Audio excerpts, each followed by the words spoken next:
Le dernier quart d'heure de Smart Bourse, chaque soir, c'est le quart d'heure thématique. Le thème ce soir, c'est celui des émergents et plus précisément de l'Asie. Et quand on parle de l'Asie, évidemment, l'éléphant dans la pièce, c'est bien sûr l'éléphant chinois et cette nouvelle puissance technologique chinoise qui s'affirme et qui s'est affirmée tout au long de cette année 2025. Nous en parlons avec Vincent Chaillet, à mes côtés, le directeur des investissements d'H2O Asset Management. Bonsoir Vincent. Bonsoir. Merci beaucoup d'être là. Oui, parce que je persiste dans l'idée que peut-être un des événements les plus importants de cette année 2025 aura été le moment DeepSeek en début d'année, la veille d'ailleurs du week-end d'investiture de Donald Trump, ce qui est quand même assez magique quand on pense à l'affrontement que se livrent la Chine et les États-Unis. Mais oui, le monde, en tout cas le plus grand nombre, a compris que la Chine n'était pas juste une puissance industrielle, mais une véritable puissance technologique, et pas un simple challenger technologique, mais peut-être un leader technologique. Et ça, c'est une nouvelle donne pour l'investisseur.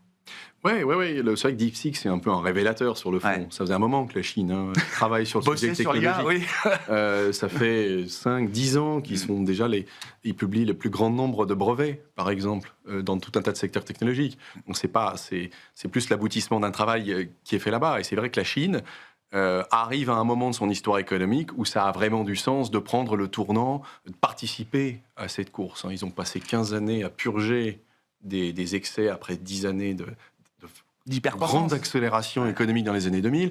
Il y avait des comptes un peu déséquilibrés, l'immobilière, etc. On nettoie tout ça. Bon, maintenant, il y a encore du boulot. Mais enfin, on va dire que ça devient gérable. Il n'y a plus de pression économique de ce côté-là. Donc la Chine attaque une nouvelle phase de croissance.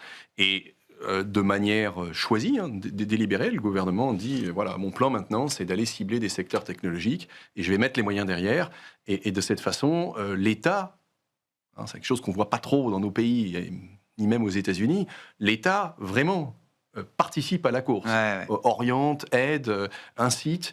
Et ça rend, quand on voit la puissance de l'État chinois, ça rend évidemment tout de suite la Chine comme au moins un challenger très compétitif immédiatement. Et ça, cette approche très étatique, forcément, en Chine, c'est ce qui distingue, y compris sur la partie technologique, ce qui distingue la Chine d'une approche américaine aujourd'hui, par exemple, Vincent ? Oui, c'est sans doute le point le plus discriminant. En fait, on a affaire à un cycle d'innovation qui est un peu particulier parce qu'il demande des investissements gigantesques. C'est pas toujours le cas. Parfois, il n'y a pas besoin de... Là, avec l'intelligence artificielle, c'est des centaines de milliards cette année. On parle de 3 trillions de dollars d'ici 2030 aux États-Unis. Il y a de l'infrastructure là à créer. Énormément d'infrastructures. Bon, là, un État qui guide, qui aide, c'est utile parce que ça évite notamment des risques de gâchis. Aux États-Unis, quand on a quatre grosses boîtes qui se font la course pour arriver à créer le moteur ultime, bon, il y aura un gagnant, peut-être 2 gagnants, mais enfin, à la fin, il y aura forcément des perdants, et donc il y aura des dizaines, des centaines de milliards qu'il faudra déprécier ou mettre de côté. C'est quelque chose de beaucoup plus dérisqué en Chine de ce point de vue-là. On dirige. Alors évidemment, l'État peut se tromper, mais au moins l'État dit, voilà, on va sur ce secteur-là, je mets les moyens derrière, choisit la liste de secteurs et peut comme ça orienter le capital et éviter un risque de gâchis qui est plus important dans un modèle complètement libre, où on laisse le capital privé s'exprimer comme aux États-Unis. J'ai parlé du moment DeepSeek pour évoquer l'IA, bien sûr, la bataille elle se joue sur l'IA, mais est-ce que la Chine a la capacité d'être un leader technologique global, au-delà de la technologie d'intelligence artificielle qui se retrouve aussi sur le terrain de la défense, et donc qui est quand même une priorité, j'imagine, pour ces superpuissances. Mais est-ce qu'il y a un champ technologique beaucoup plus large dans lequel la Chine sera leader aussi demain ?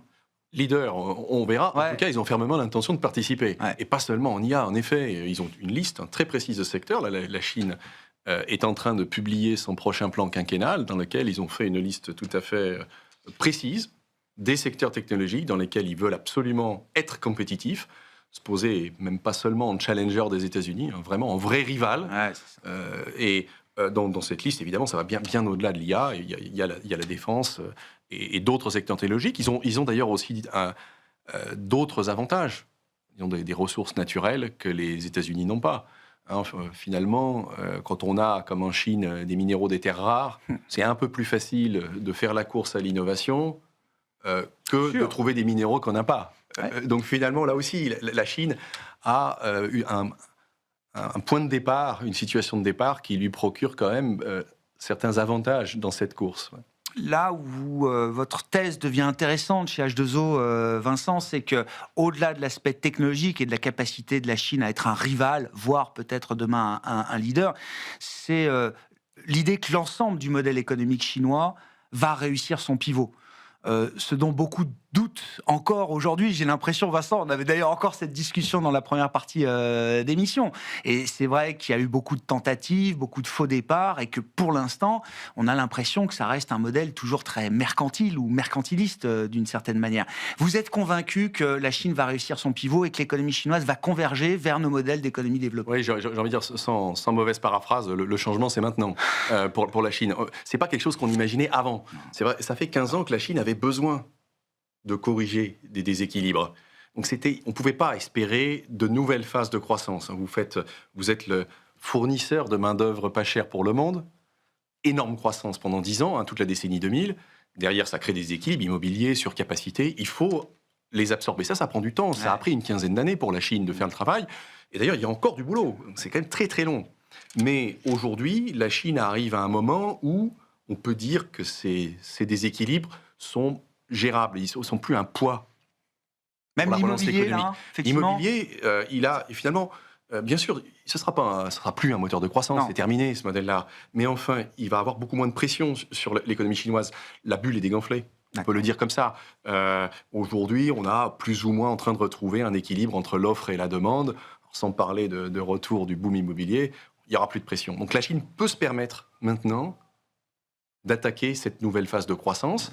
Ça, c'est ce que l'État décide. C'est aussi pour des raisons mécaniques, macroéconomiques. C'est-à-dire que la consommation chinoise, qui est très faible, c'est le modèle mercantiliste, la consommation, c'est quoi? C'est 40% de l'économie chinoise. Là, aux États-Unis, c'est 80%, c'est le double.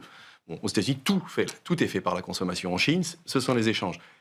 Mais cette part de la consommation, elle va naturellement augmenter en Chine. Parce qu'il y a eu une énorme épargne des ménages chinois, encore une fois, à l'inverse des États-Unis. Et cette épargne, mécaniquement, maintenant, elle va commencer à être consommée parce qu'on n'a plus besoin de la conserver autant qu'avant. Si la bulle immobilière est résorbée, il y a moins de raisons de faire de l'épargne de précaution.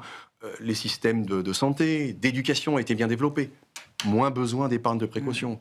Et puis, toute cette population pas chère que dans le monde a disposé, qui vient de la Chine, maintenant, il est en train de partir à la retraite. Là aussi, vous partez à la retraite, vous dépensez davantage. Donc, il y a aussi un caractère mécanique à ce changement. C'est pas juste une décision, c'est aussi assez naturel à ce point du cycle pour l'économie chinoise. Qu'est-ce que ça implique, cette transformation du modèle chinois? Qu'est-ce que ça implique pour la zone d'influence naturelle de la Chine? L'Asie, en général, Vincent, c'est des pays qui dont les relations avec l'animal chinois vont forcément changer. La Chine, effectivement, travaille à développer ce commerce régional qui s'est beaucoup développé depuis une quinzaine d'années et à associer petit à petit, il ouvre son capital, l'accès au marché chinois progressivement à la région, etc. Donc il y a une déconnexion qui se sent bien développée, toute la région va en profiter, ça fait aucun doute. C'est quand on a la grande puissance économique de la région qui réaccélère et qui modifie tout le monde a envie modèle. D'être accroché au wagon chinois, là. Tout le monde en profitera d'une manière ou d'une autre. On peut ajouter d'ailleurs que la région, déjà en dehors de la Chine, a déjà des dynamiques qui sont très positives. L'autre grande puissance économique de la région, c'est le Japon. Là aussi, ça fait 2-3 ans que ça repart fort au Japon après 30 années de dépression. Voilà, on a tous vu ça. Oui. Bon, là, le Japon repart, et pour de bon. C'est pas juste une année ou deux. Il y a vraiment un redémarrage du modèle avec le capital qui est remis au travail, qui est des gros investissements. C'est deuxième puissance économique de la région qui fonctionne. Évidemment, toute la région en profite. Puis, il y a un troisième élément qui est plus conjoncturel, qui va durer quelques années, mais qui est fort, c'est que quand on parle d'IA, le fournisseur numéro 1 d'infrastructures IA, c'est l'Asie. Quand les Américains mettent 3 000 milliards sur la table, il y en a quand même beaucoup qui vont se fournir en Asie. Donc évidemment, Taïwan, la Corée, la Malaisie. J'allais dire, c'est l'Asie aussi. Et notamment Taïwan. Oui, la Corée. Ça reste un sujet, juste petite parenthèse géopolitique, mais sur Taïwan, comment on va parler d'investissement, bien sûr, avec vous, mais comment on pondère ce risque, effectivement, vu la dépendance de l'écosystème ou de l'industrie IA aux produits qui sont fabriqués à Taïwan aujourd'hui? Oui, là, il y aura forcément un jour ou l'autre un rapprochement entre la Chine et Taïwan. La question, c'est la forme qu'il va prendre. On a du mal à craindre quand même un conflit armé, quelque chose qui s'envenime vraiment là-bas. Ça ne sera pas la peine. Les Chinois, vraisemblablement, c'est difficile pour l'instant d'anticiper sur ce sujet-là. Mais enfin, le plan qui semble se développer à la chinoise, vraiment en prenant le temps, depuis une vingtaine d'années avec Taïwan, c'est petit à petit de noyauter Taïwan. Et une fois que vous avez suffisamment de Chinois du continent sur place, naturellement, ils auront envie d'avoir un dirigeant chinois. On n'est pas passé loin d'ailleurs aux dernières élections. C'est vrai. C'est une affaire d'années.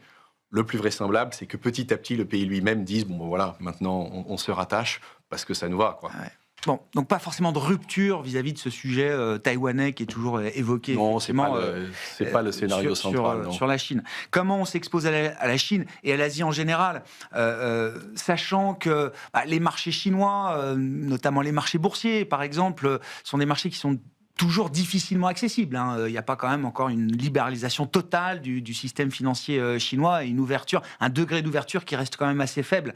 Comment est-ce qu'on s'expose à cette thématique et à ce qu'on vient de décrire ? C'est d'ailleurs un des éléments intéressants de ce plan chinois.